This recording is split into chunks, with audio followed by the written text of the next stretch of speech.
well prepared for. So Bhakti movement. So we do not know how it started. The fair assumption is being, it started with Shankaracharya, but that's a vague explanation. We do not know how it started, but we know how it went forward. Right? Bhakti movement is, uh, is obviously an utmost devotion to a particular god, right? So there is in Bhakti movement there are various sub categories as well. For example, in Karnataka there is Dasa Parampare, right? Then we have Vachana movement, or the movement which took place in 12th century Karnataka, and many others as well. So in fact, many of the Indian art forms originated because of the Bhakti movement, right?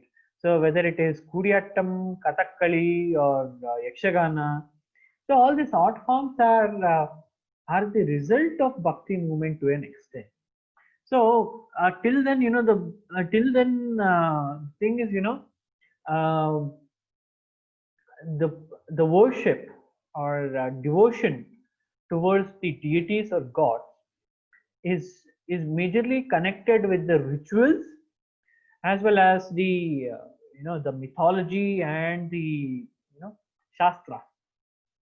So that is how the worship of god which was performed before Bhakti movement. But we see that the somewhere around 10th century or 9th century, people started thinking that why it should be only why it should be ritualistic in nature. So the worship of God, or the devotion towards of God, why it has to be ritualistic, right? Can't anyone can't anyone starts worshipping God, right? So that is a question. So of course, the sentence, there is a problem with the sentence, because worship is not a very suitable word, right? So considering the meaning which it has, it's not a very suitable word, but still for our convenience we use the word worship, right? So uh, so this is this is what happened, and after that, in 12th century, we see its implication in Karnataka as well. Especially in Vachana movement, we see the implication of the same, that we need nobody's interference. We can worship things by our own, right? So we need no interference of the third person or another person, right? Otherwise you have to go to a temple, and you have to take help of that temple to worship a particular deity. But that is not the case here. If you want to worship someone, you worship. There's no need to for a somebody else to dictate what you should do. So and that is what has happened. Some of the people from Bhakti movement are Kabir Das, Tulsi Das, Mirabai, Sur Das. Then of course, when it comes to Karnataka, Allama Prabhu is the strong. He's he's one of the finest Vachana writers. Then of course there is Basavanna. Then there is series of Jedara Dasimaya and so many others, and of course Sarvagnya as well.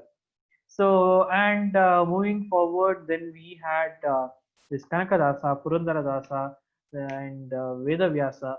So there are there are a lot of people who have contributed to the idea that you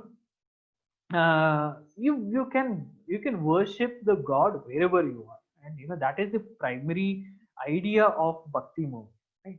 So that's what we see in the poem as well. For example, what Kabir Das says. I see God everywhere. Everything I see beautiful, that reminds me of God. Right? Yes, he doesn't say that I have to go to temple to worship God. So this is the idea of bhakti language. Right? You don't need an agency. You don't need a mediator to worship God. Right? So that is the idea behind bhakti movement. So there are five major features of this movement. Right?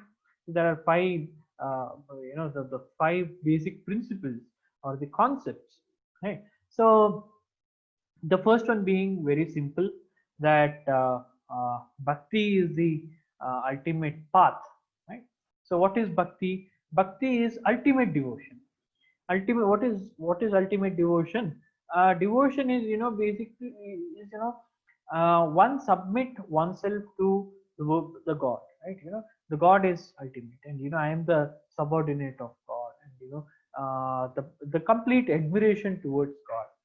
So that is the concept of bhakti. And another thing is uh, it, it discards to an extent, it is to an extent it discards the ritualistic worship, right? uh, it's not to a complete extent, right? It doesn't say that there are many people who says that there should be no worshipping of idols and so on. So not in that way, but just saying that that is the that is not only the way of worship. Worshipping to an idol or murti is not the only way to worship something, right? So you can worship wherever you are. You do not need to find a temple to pray for God. So that is the second feature. Like to an extent, it discards the ritualistic worship. And the third feature is it's a kind of egalitarian movement. Egalitarian movement is egalitarianism is all are equal, right? So since we are all all are same under the eyes of God, we should be all treated equally. So, and the bridges which has been built to achieve egalitarian system is majorly based on caste. Of course, the many of the caste bridges have been fixed during this movement. Right? We know a lot of examples about that. Then another thing is, of course, religion. Religion is in that we did not experience in Karnataka, but especially in North India, that was very prevalent, because since there was Islamic rule as well as the native rulers, so there were people from different traditions, Islamic traditions as well as the native traditions. So the thing is, there was a slight competition and a conflict between them. That cannot be. We have to accept that there was a slight clash between two sects, of course. But here we see that that is not the case. There is reconciliation. Reconciliation is there is some kind of acceptance to an extent that Kabir, being born in a Muslim family, he was devoted to you know Rama and Krishna, right? So that is how that is usually that bridge was somewhat crossed.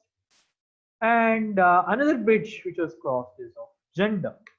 So the two examples are being Mirabai and Akamadu, right? So these are the two examples wherein they believe that being women, right? So being women, they need not be told, they need not do things which have been told, because uh, majority of the people expected them to behave in a particular way, because they were women, right? So Akkama Devi and Mirabai. Mirabai, anyhow, we are going to look at her.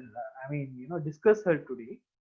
Um, but Akkama Devi, anyhow, we know that she was wife of a not exactly a king, but king like person, and she left the kingdom for the sake of being being with God, and she left the place, and she joined Basavanna's, not Basavanna's, actually it's a, we call it as Basavanna's place, but it's more of a group ownership kind of a thing.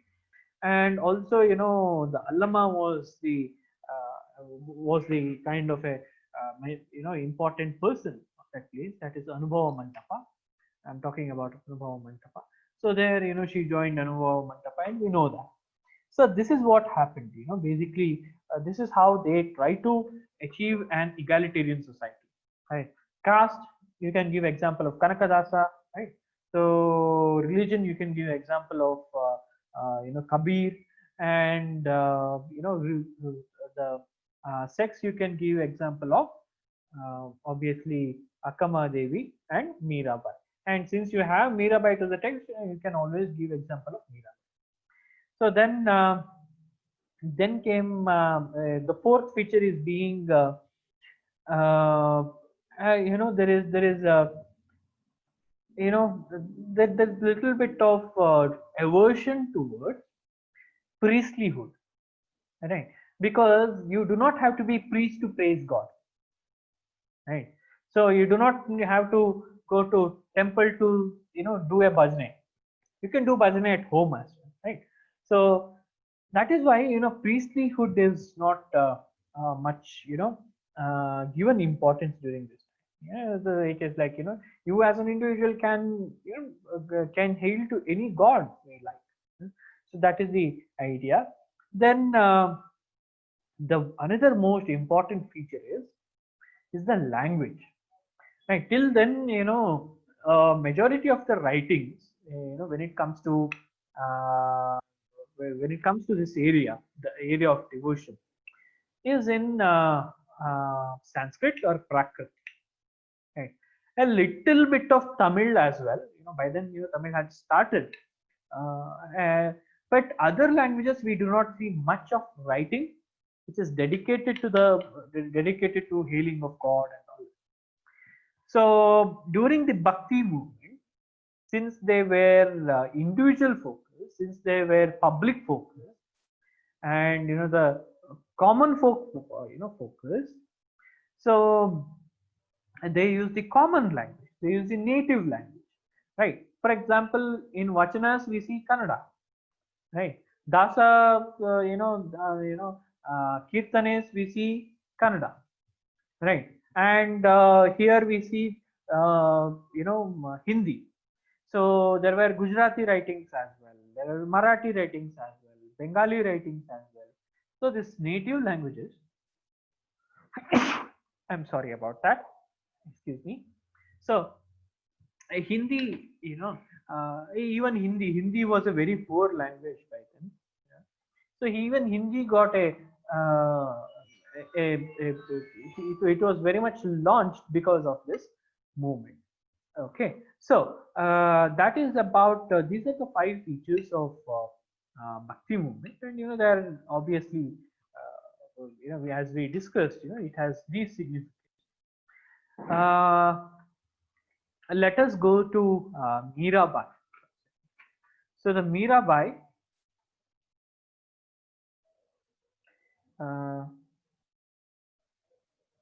when is the next class?